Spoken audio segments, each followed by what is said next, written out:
Hello, कैसे हो यार? सब बढ़िया चल रहा है ना? देखो, सब बढ़िया ही चलते रहना चाहिए। जैसे कि अभी मलयालम सिनेमा में चल रहा है, केरला से एक के बाद एक बैंगर मूवीज आ रही है इस साल। और अभी मैंने आवेशम का वीडियो बनाया था और आज हम इंडिया की बेस्ट सर्वाइवल मूवी के बारे में बात कर रहे हैं। यस माय डियर फ्रेंड, आज हम बात कर रहे हैं मंजूमल बॉयज की। ये फिल्म 7 करोड़ में बनी है और इसने 150 करोड़ से ज्यादा कमाया है। फिल्म के ओपनिंग सीक्वेंस में हम एक टग ऑफ वॉर देखते हैं जिसमें जीतना दोनों ही टीम के लिए शान की बात है। तो कुट्टन अपनी टीम को बोलता है, पहले रस्सी ढीली छोड़ो फिर एकदम से खींचो। पर रस्सी जैसे ही वो लोग ढीली छोड़ते वो लोग हार जाते हैं, क्योंकि इससे पहले कि वो रस्सी खींचते दूसरी टीम उन्हें लताड़ देती है। तो मंजूमल बॉयज गेम में इज्जत तो हार जाते हैं, पर फिल्म के आखिर में इसी रस्सी को ढीली छोड़ के खींचने की टेक्निक से वो जिंदगी की बाजी जीत जाते हैं। मंजूमल बॉयज के राइटर और डायरेक्टर दोनों ही चिदम्बरम सर हैं और ये चीज पूरी मूवी में है कि हर एक चीज दूसरी चीज से कनेक्ट होती है, फिर चाहे वो फ्लैशबैक वाले सीन हो या फिर केव के अंदर के सीन। फिल्म की कहानी भले ही सिंपल है, पर उसको दिखाने का तरीका बहुत ही इंटरेस्टिंग है। एक सिंपल सर्वाइवल स्टोरी को भी इतना यूनिक और इंटरेस्टिंग वे में प्रेजेंट किया जा सकता है, और ये सब होता है कन्विक्शन से, जो कि चिदम्बरम सर के पास है। मंजूमल बॉयज की स्टोरी कुछ ऐसी है कि 10 दोस्त एक वीकेंड ट्रिप पे निकलते हैं। रास्ते में उन्हें पता चलता है गुना केव्स के बारे में, जहां पर कमल हसन सर की एक मूवी का गाना शूट हुआ था। तो वो लोग डिसाइड करते हैं कि यार घूमने तो निकले ही हैं, तो चलो क्यों ना गुना केव्स भी घूम आए। अब जब वो लोग गुना केव्स पहुंचते हैं तो मौसम भी धीरे धीरे थोड़ा खराब होने लगता है। अब हर ग्रुप में एक बंदा होता है ना, जो हमेशा उंगली करता है कि अबे चलना, यहाँ चल वहां चल, अबे वहां चलते हैं, वहां से बहुत ही अच्छा व्यू देखने को मिलेगा। तो इसी चक्कर में ये लोग रेस्ट्रिक्टेड एरिया में चले जाते हैं और वहां पे एक बंदा केव में गिर जाता है। अब ये जो केव है ये 900 फीट से भी ज्यादा गहरी है, और ये जो केव है ना ये इस तरीके की है, इसमें कोई गिरेगा तो सीधे नहीं गिरेगा, बल्कि पत्थरों में बजता बजता गिरेगा। कभी इधर पटकेगा, कभी उधर पटकेगा और फिर नीचे जाएगा। तो इसमें से जिंदा वापस निकलना बहुत ही मुश्किल है, इनफैक्ट नामुमकिन सा है। और इंडिपेंडेंस के बाद से इसमें 13 लोग गिरे हैं और आज तक कोई भी जिंदा नहीं बचा। इनफैक्ट किसी की हड्डी तक नहीं मिली। आज तक किसी को नहीं पता कि ये केव कितनी गहरी है। और आसपास के लोग कहते हैं कि इसमें शैतान का वास है। आपको पता ही होगा कि अक्सर ऐसी घटनाएं जहां पर होती है वहां पे लोग थोड़े अंधविश्वासी हो जाते हैं। और अब वहां पे बारिश भी शुरू हो गई है, तो सब कुछ स्लिपरी हो गया है, और वो जिससे भी मदद मांगते हैं कोई वहां पे जाने को तैयार ही नहीं है। भूत का डर, मरने का डर, किसी और के लिए कोई अपनी जान जोखिम में क्यों डालेगा। अब मूवी में मेजॉरिटी ऑफ टाइम हमें बाकी के जो 9 बंदे ऊपर बचे हैं ना, उनका पर्सपेक्टिव दिखाया जाता है। कोई कैसे शॉक में है कि ये क्या हो गया, और कोई कैसे लाचार और बेबस फील कर रहा है कि वो अपने दोस्त को बचा नहीं पा रहे, उनके दोस्त को क्या हो गया उन्हें कोई आइडिया ही नहीं है। और जितनी पहाड़ों की ऊंचाई होती है वो केव उससे भी ज्यादा गहरी है, और वो कितनी गहरी है ना उसको आज तक किसी ने नापा नहीं है। और उतनी ऊंचाई से सुभाष गिरा है तो वो क्या ही जिंदा बचा होगा। और आधी फिल्म तक तो हमें भी नहीं पता चलता कि उसका हुआ क्या, कहाँ गिर गया, कि वो जिंदा भी है या नहीं, और अगर जिंदा भी है तो किस हाल में जिंदा है। जब किसी का एक्सीडेंट होता है बहुत ही भयंकर वाला, तो अक्सर ऐसी हालत में बंदा कभी होश में आता है और कभी बेहोशी में रहता है और हेलुसिनेट करने लगता है। कहते हैं ना कि जब इंसान मरने वाला होता है तो उसकी पूरी लाइफ का फ्लैशबैक उसकी आंखों के सामने आ जाता है। ठीक वैसे ही हमें सुभाष के लाइफ के इंपॉर्टेंट पल दिखाए जाते हैं जो हेलुसिनेशन जैसे फील होते हैं। वो रेड सीन्स मुझे बहुत ही ज्यादा यूनिक लगे।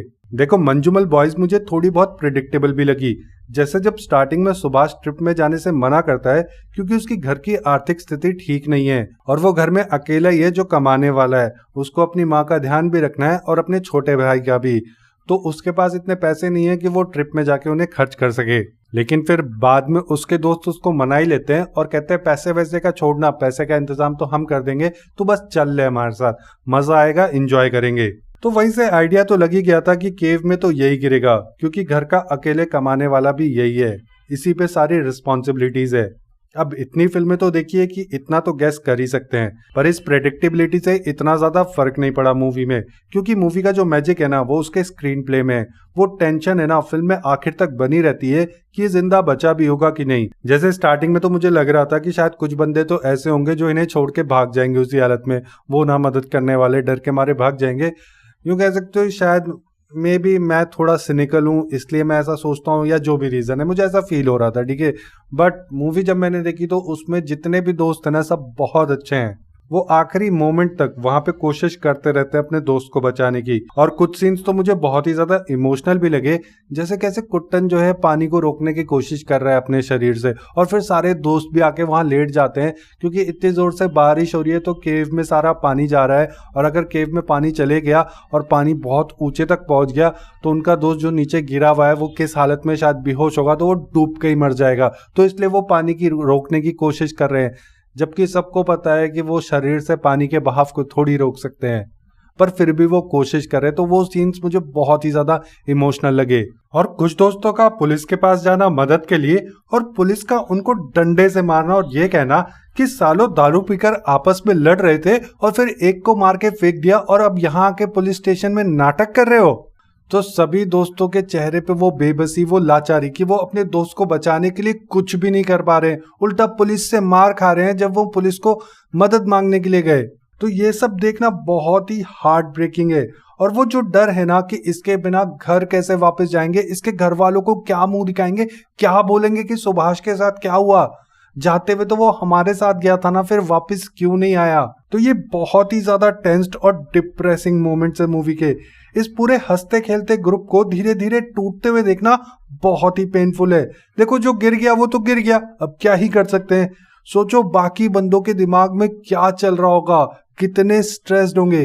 तो ये जो स्ट्रेस्ड फीलिंग है ना, ये मंजूबल बॉयज हमें बहुत ही अच्छे से फील कराती है। और ऊपर से इनकी मदद करने के लिए भी कोई तैयार नहीं है, क्योंकि स्टार्टिंग से जिस बेफिक्री से घूम रहे थे, जिस तरीके से लोगों से रिएक्ट कर रहे थे, तो जब उन्हीं लोगों के पास जाते हैं ना तो वो भले ही मदद करने के लिए राजी भी हो जाते हैं, पर केव में कौन उतरेगा सुभाष की मदद करने के लिए। जब सुभाष की आवाज सुनाई देती है तो लास्ट में पुलिस वाले भी केव के अंदर नहीं घुस रहे हैं, जिन्हें घुसना चाहिए वो भी नहीं घुस रहे, कोई मदद करने को तैयार नहीं है, क्योंकि कोई अपनी जान जोखिम में क्यों डालेगा किसी और के लिए, जबकि सबको पता है कि इस केव में गिरने के बाद आज तक कोई जिंदा नहीं बचा, इनफैक्ट किसी की हड्डी तक नहीं मिली।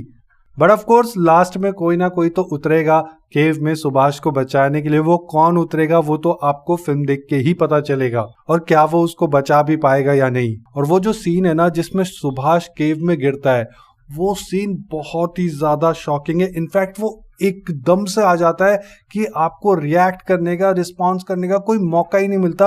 अभी अच्छा खासा चल रहा है, एकदम से झप से गिर जाता है। जब मैंने ये सीन देखा ना, मेरी सच में फट गई and I was like oh fuck, ये क्या हुआ। और जब उसको गिरते हुए दिखाया जाता है ना भाई साहब, वो बहुत ही ज्यादा खतरनाक है। जैसा कि मैंने आपको बताया ना, ये जो केव है ये सीधी नहीं है, इसमें जब सुभाष गिर रहा है ना तो वो पहले पत्थर पे इधर बज रहा है, फिर उधर बज रहा है, तो बजते बजते गिर रहा है, और उसके ऊपर से ना उसके सारे कपड़े फट गए, जितने खतरनाक तरीके से गिर रहा है, पूरा खून में लथपथ हो चुका है, हड्डियां टूट चुकी है, बहुत ही बुरी हालत में। तो वो देखना भी बहुत ज्यादा पेनफुल है। तो ये है कि हाँ, ये सारी चीजें खतरनाक तो है मूवी में, एंड ऑफ कोर्स ये एक सर्वाइवल स्टोरी है, तो आपको ये सब तो देखने को मिलेगा ही। बाकी सभी एक्टर्स की परफॉर्मेंस भी बहुत अच्छी है, इनफैक्ट बहुत ही ज्यादा रियल और रॉ फील होती है। और सच बोलूं ऐसा फील ही नहीं हो रहा था कि ये लोग एक्टिंग कर रहे हैं। इनफैक्ट एक समय पे तो मुझे ऐसा लग रहा था जैसे मानो मैं किसी रियल ग्रुप ऑफ फ्रेंड्स को देख रहा हूँ जिसके साथ ये घटना हो रही है। तो वो बहुत ही रियलिस्टिक है। इनफैक्ट इस पूरी फिल्म को बहुत ही ज्यादा रॉ अप्रोच के साथ बनाया गया है, जो कि अक्सर हमें मलयालम सिनेमा में देखने को भी मिलता है, और इसी रॉ और रियलनेस की वजह से मंजूमल बॉयज इतनी अच्छी लगती है। वैसे अगर फिल्म मेकर चाहे तो इस मूवी को एज अ हॉरर फ्रेंचाइज के सेटअप में भी यूज कर सकते हैं। नेक्स्ट हॉरर फिल्म के लिए मंजूमल बॉयज एकदम परफेक्ट सेटअप है। मतलब अगली फिल्म में ऐसे दिखा सकते हैं ना कि सुभाष के साथ साथ उस केव में से एक डीमन भी बाहर आ गया। देखो स्टार्टिंग से ही देख रहे हैं हम कि गांव वाले उधर के आसपास के लोग तो बोल ही रहे कि ये श्रापित जगह है, यहाँ पे जो है भूत है, प्रेत है, शैतान है, डीमन है, तो ये सब सुनाई दे रहा है। लास्ट में जब जो है सुभाष जो है केव से बाहर आता है तो गांव वाले उसके पैर छूते हैं, बोलते हैं ये तो भगवान है, क्योंकि शैतान को हरा के जो मौत को टक्कर देके वापस आ जाए वो तो इंसान हो ही नहीं सकता, वो तो भगवान है। तो इस चीज का बड़ा अच्छा यूज किया जा सकता है नेक्स्ट मूवी सेटअप करने के लिए, एक हॉरर फ्रेंचाइज सेटअप करने के लिए। आई नो कि ऐसा कुछ होगा नहीं, बट सीरियसली अगर किसी को अपनी हॉरर फ्रेंचाइज बिल्ड करनी हो तो मंजूबल बॉयज की जो स्टोरी है वो एकदम परफेक्ट सेटअप है उस चीज के लिए। और वो जो रेड सीन्स है, गांव वालों का डीमन से डरना एंड एवरीथिंग, ये सारी चीजें हॉरर से काफी अच्छे से लिंक भी कर सकती है। बट स्टिल यार मूवी बहुत अच्छी है, मैंने तो बहुत ही ज्यादा एंजॉय किया, मुझे बहुत ही ज्यादा पसंद आई, and I highly recommend Manjummel boys to everyone. तो आप लोग भी इस मूवी को जरूर देखना। कैसी लगी मुझे नीचे कमेंट्स में जरूर बताना। वीडियो पसंद आई हो तो वीडियो को लाइक कर देना, अपने दोस्तों के साथ शेयर जरूर कर लेना। और हाँ, ऐसे ही और भी वीडियोस देखने के लिए आप एकदम फिल्मी को सब्सक्राइब कर दीजिए। अब मैं मिलूंगा आपसे अगले वीडियो में, तब तक के लिए मेक सम नॉइज।